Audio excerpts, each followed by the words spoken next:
দেশজুড়ে সংবাদে আপনাদের সবাইকে আমন্ত্রণ জানাচ্ছি আমি তানজির রহমান। শুরুতেই থাকছে সংবাদ শিরোনাম। প্রধানমন্ত্রী শেখ হাসিনার নেতৃত্বাধীন দ্বাদশ জাতীয় সংসদের মন্ত্রিসভার সদস্যদের মন্ত্রী ও প্রতিমন্ত্রী ইতিমধ্যে শপথ নিয়েছে। আগামী 5 বছর সরকার চালাতে 3 চ্যালেঞ্জের কথা জানিয়েছে আওয়ামী লীগের সাধারণ সম্পাদক ওবায়দুল কাদের। নবগঠিত মন্ত্রিসভার সদস্যদের নিয়ে সাভারের জাতীয় স্মৃতিসৌধে মহান মুক্তিযুদ্ধের শহীদদের প্রতি শ্রদ্ধা নিবেদন করেছেন প্রধানমন্ত্রী শেখ হাসিনা। শুক্রবার বেলা 11টার পর প্রধানমন্ত্রী সহ মন্ত্রিসভার 39 জন সদস্য শ্রদ্ধা নিবেদন করেন। সরকারের পতনের আন্দোলন চলবে এবং শীঘ্রই ডামি সরকারের পতন ঘটবে বলে মন্তব্য করেছে বিএনপি সিনিয়র যুগ্ম মহাসচিব রুহুল কবির রিজভী। সকাল 10টায় নয়াপল্টনে বিএনপি কেন্দ্রীয় কার্যালয়ে সংবাদ সম্মেলনে তিনি একথা বলেন।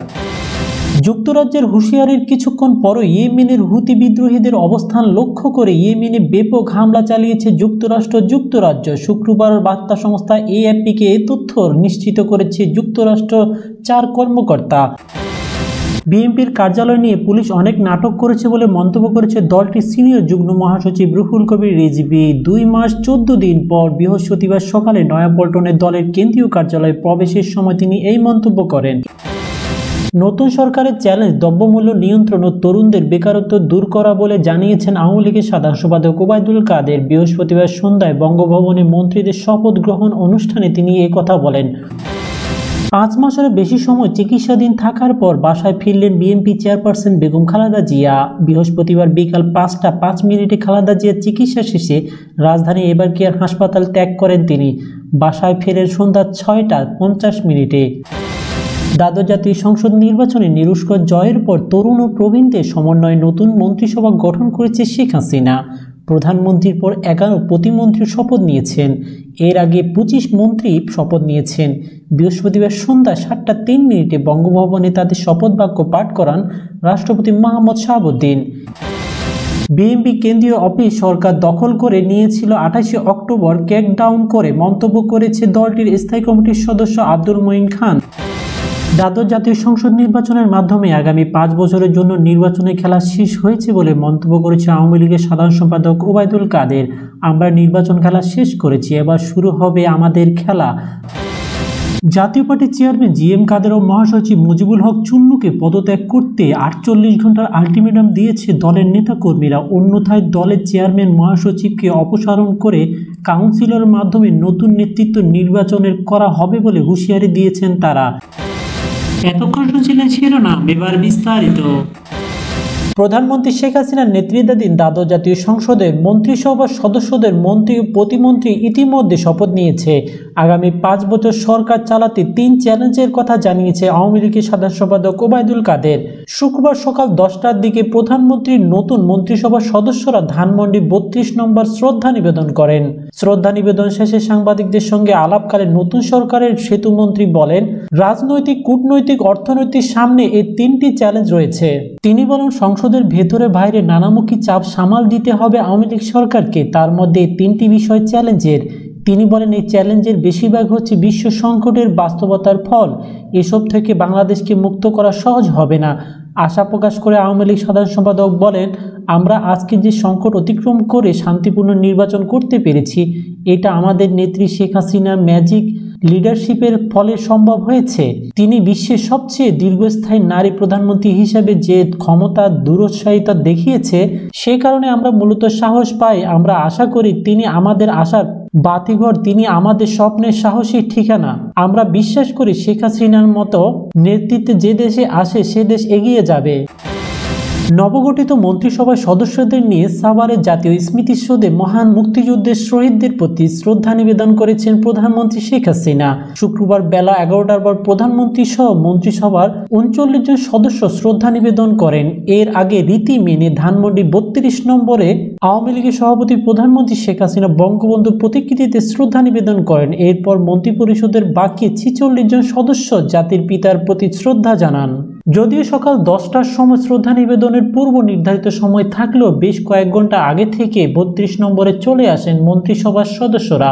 এ সময় সাংবাদিকদের সঙ্গে কথা বলেন আওয়ামী লীগের সাধারণ সম্পাদক ওবায়দুল কাদের। তিনি বলেন, স্মার্ট বাংলাদেশ গড়তে কাজ করবে নতুন মন্ত্রী পরিষদ।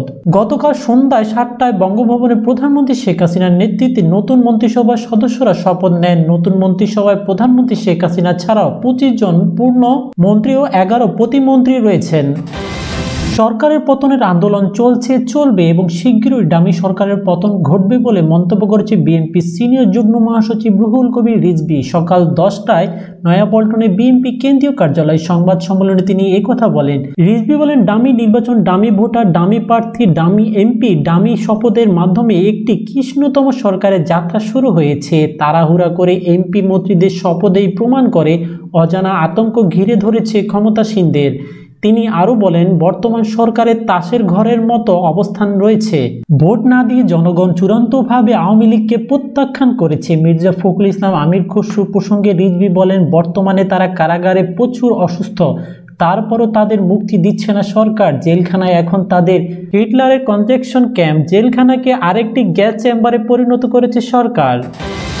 যুক্তরাজ্যের হুঁশিয়ারির কিছুক্ষণ পরও ইয়েমেনের হুতি বিদ্রোহীদের অবস্থান লক্ষ্য করে ইয়েমেনে ব্যাপক হামলা চালিয়েছে যুক্তরাজ্য। শুক্রবার বার্তা সংস্থা এএফপিকে এই তথ্য নিশ্চিত করেছে যুক্তরাষ্ট্র 4 কর্মকর্তা। লোহিত সাগরে ইসরায়েলের সংশ্লিষ্ট ইসরায়েলগামী জাহাজে অব্যাহতভাবে হামলা চালিয়ে আসছে ইরানের সমর্থিত হুতি বিদ্রোহীরা। এসব টানা হামলা চালানোর পর এখন হুতিদের লক্ষ্য করে সরাসরি হামলা চালালো ব্রিটিশ ও মার্কিন সেনারা। ক্রুজ ক্ষেপণাস্ত্র ছোড়া হচ্ছে। ক্ষেপণাস্ত্রের পাশাপাশি আক্রমণে যুদ্ধ বিমানও ব্যবহার করা হচ্ছে। মার্কিন প্রেসিডেন্ট জো বাইডেন বলেছে যে স্থাপনগুলো ব্যবহার করে হুতি বিদ্রোহীরা বিশ্বের অন্যতম গুরুত্বপূর্ণ জলপথে জাহাজে হামলা চালাচ্ছে। ইয়েমেন হুতিদের সেসব স্থাপনা লক্ষ্য করে হামলা চালিয়েছে মার্কিন ব্রিটিশ বাহিনী। বিএনপির কার্যালয় নিয়ে পুলিশ অনেক নাটক করেছে বলে মন্তব্য করেছে দলটির সিনিয়র যুগ্ম মহাসচিব রুহুল কবির রিজভী। 2 মাস 14 দিন পর বৃহস্পতিবার সকালে নয়াপল্টনে দলের কেন্দ্রীয় কার্যালয়ে প্রবেশের সময় তিনি এই মন্তব্য করেন। এর আগে বেলা 11টার দিকে রিজভীর নেতৃত্বে কিছু নেতাকর্মী দলীয় কার্যালয়ে বন্ধ গেটে তালা ভেঙে ভেতরে প্রবেশ করেন। এ সময় নেতাকর্মীরা সরকার বিরোধী নানা স্লোগান দেন। রিজভী বলেন, আমাদের যুবদল একজন নেতা, একজন প্রবীণ সাংবাদিক হত্যার মধ্য দিয়ে এক ভয়াবহ নিপীড়নের তাণ্ডব শুরু হয়ে গেছে। গত 28 অক্টোবর বিএনপি শান্তিপূর্ণ মহাসমাবেশে পণ্ডু করে পুলিশ এক নাটকীয় তাণ্ডব চালিয়ে নয়াপল্টনে কেন্দ্রীয় কার্যালয়ে তালা লাগিয়ে দিয়েছে। এই 2 মাসের অধিক সময় পুলিশ কাউকে এখানে ঢুকতে দেয়নি এবং আশেপাশে ভিড়লেও তাদেরকে আটক করে নিয়ে গেছে। তিনি বলেন, পুলিশ তালা মেরে কার্যালয়ের চাবি নিয়ে যায়, কত নাটক করেছে, তারপরও গেট বন্ধ করে দিয়ে চলে যায়। সবই গণমাধ্যম সাংবাদিকরা দেখেছে। জানেন, আমরা আমাদের প্রিয় কেন্দ্রীয় কার্যালয়ে এখন ঢুকেছি। পুলিশের কাছে চাবি চাওয়ার পরও আমাদের চাবি দেওয়া হয়নি। পরে তালা ভেঙে কার্যালয়ে আমরা প্রবেশ করি। তালা ভাঙার বিষয়ে এক প্রশ্নের জবাবে রিজভী বলেন, সেই দিনের তাণ্ডবের পর আপনারা দেখেছেন আমাদের চোখের সামনে তালা লাগিয়ে পুলিশ চাবি নিয়ে যায়। এরপর কত নাটক করেছে। আমরা পুলিশের কাছে চাবি চেয়েছিলাম, সেটা তারা দেয়নি। দেশের একটি নিয়মতান্ত্রিক কার্যালয় রাজনৈতিক দল বিএনপি, এই দল বারবার চেষ্টা পরিচালনা করেছে অত্যন্ত সুনামের সঙ্গে, দক্ষতার সঙ্গে। সেই দলের প্রধান কার্যালয় সরকার বন্ধ করে রেখেছে। সুতরাং পুলিশ চাবি না দেওয়ার তালা ভেঙে আমরা ঢুকেছি। বিএনপি কেন্দ্রীয় অফিস সরকার দখল করে নিয়েছিল 28 অক্টোবর, ক্র্যাকডাউন করে মন্তব্য করেছে দলটির স্থায়ী কমিটির সদস্য আব্দুল মঈন খান। বাংলাদেশের গণতন্ত্র আজ মৃত। বৃহস্পতিবার বিকালে নয়াপল্টনে বিএনপি কেন্দ্রীয় কার্যালয়ে এক সংবাদ সম্মেলনে তিনি এই মন্তব্য করেন। মঈন খান বলেন, বাংলাদেশের গণতন্ত্র আজ মৃত। আমরা গণতন্ত্রের জন্য লাখ লাখ মানুষের নিজেদের রক্ত দিয়েছি, এই অবস্থার জন্য নয়। সরকার বিশ্বাস করে একদলীয় শাসন ব্যবস্থায়। তিনি বলেন, এই দেশের মানুষ 7 জানুয়ারির নির্বাচন বর্জন করে সরকারকে প্রত্যাখ্যান করেছে। দেশীয় আন্তর্জাতিক মিডিয়া বলেছে এই নির্বাচন কারচুপি হয়েছে, সুষ্ঠু হয়নি। অনেক সংস্থা বলেছে নির্বাচন সুষ্ঠু ও লেভেল প্লেইং ফিল্ড ছিল না। সাজানো নাটক করে নির্বাচনের আবহাওয়া তৈরি করেছে, তা বিশ্বাস প্রমাণিত হয়েছে। দ্বাদশ জাতীয় সংসদ নির্বাচনের মাধ্যমে আগামী 5 বছরের জন্য নির্বাচনের খেলা শেষ হয়েছে বলে মন্তব্য করেছে আওয়ামী লীগের সাধারণ সম্পাদক ওবায়দুল কাদের। আমরা নির্বাচন খেলা শেষ করেছি, এবার শুরু হবে আমাদের খেলা। আমরা এক নতুন খেলায় নেমেছি। তিনি আজ সোহরাওয়ার্দী উদ্যানে বঙ্গবন্ধু স্বদেশ প্রত্যাবর্তন দিবস উপলক্ষে আয়োজিত আওয়ামী লীগের জনসভায় এসব কথা বলেন। নতুন খেলার ব্যাখ্যা দিতে গিয়ে ওবায়দুল কাদের বলেন, এখন খেলা হবে রাজনীতিক খেলা। এখন খেলা হবে সাম্প্রদায়িকের বিরুদ্ধে, জঙ্গিবাদের বিরুদ্ধে, এবার খেলা হবে দুর্নীতিবাজদের বিরুদ্ধে, এবার খেলা হবে সন্ত্রাস অগ্নিসন্ত্রাসের বিরুদ্ধে।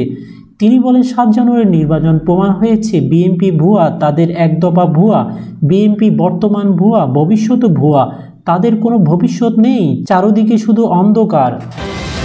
জাতীয় পার্টির চেয়ারম্যান জিএম কাদের ও মহাসচিব মুজিবুল হক চুন্নুকে পদত্যাগ করতে ৪৮ ঘন্টার আলটিমেটাম দিয়েছে দলের নেতাকর্মীরা। অন্যথায় দলের চেয়ারম্যান মহাসচিবকে অপসারণ করে কাউন্সিলরের মাধ্যমে নতুন নেতৃত্ব নির্বাচনের করা হবে বলে হুঁশিয়ারি দিয়েছেন তারা। বুধবার দুপুরে রাজধানীর বনানীতে দলটির চেয়ারপারসন কার্যালয়ের সামনে বিক্ষোভ করেন দলের নেতাকর্মীরা। এ সময় তারা কার্যালয়ে ঢুকতে গেলে বাধা দেন পুলিশ। পরে কার্যালয়ের সামনে সংবাদ সম্মেলন করেন নেতাকর্মীরা। সংবাদ সম্মেলনে লিখিত বক্তব্য পাঠ করেন দলটির সভাপতি মণ্ডলীর সদস্য শহীদুর রহমান টিপা।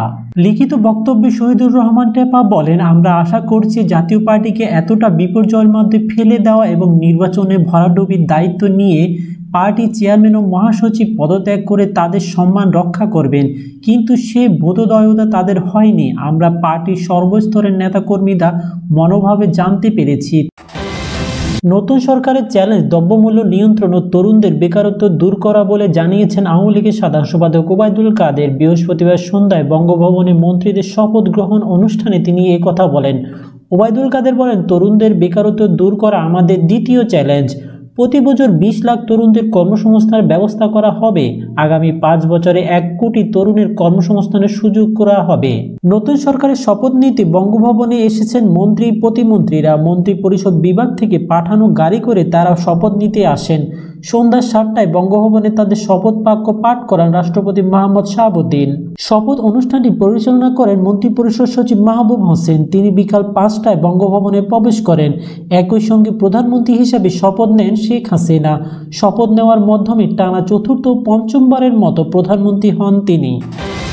৫ মাসেরও বেশি সময় চিকিৎসাধীন থাকার পর বাসায় ফিরলেন বিএনপি চেয়ারপারসন বেগম খালেদা জিয়া। বৃহস্পতিবার বিকাল ৫টা ৫ মিনিটে খালেদা জিয়ার চিকিৎসা শেষে রাজধানী এবারকেয়ার হাসপাতাল ত্যাগ করেন তিনি। বাসায় ফেরেন সন্ধ্যা ৬টা ৫০ মিনিটে। খালেদা জিয়ার ব্যক্তিগত চিকিৎসক অধ্যাপক ডাক্তার AZM জাহিদ হোসেন এবং বিএনপি চেয়ারপারসনের একান্ত সচিব ABM আব্দুস সাত্তার গণমাধ্যমকে তথ্য নিশ্চিত করেছেন।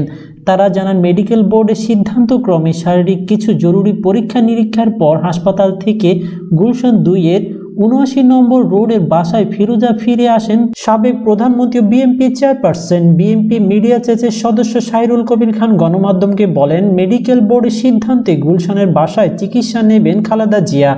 উল্লেখ্য, শারীরিকভাবে অসুস্থ হয়ে পড়লে গত ৯ আগস্ট মেডিকেল বোর্ডের সিদ্ধান্তে রাজধানীর এবারকেয়ার হাসপাতালে ভর্তি হন খালেদা জিয়া। দ্বাদশ জাতীয় সংসদ নির্বাচনে নিরুষ্কর জয়ের পর তরুণ ও প্রবীণদের সমন্বয়ে নতুন মন্ত্রিসভা গঠন করেছে শেখ হাসিনা। প্রধানমন্ত্রীর পর ১১ প্রতিমন্ত্রী শপথ নিয়েছেন। এর আগে ২৫ মন্ত্রী শপথ নিয়েছেন।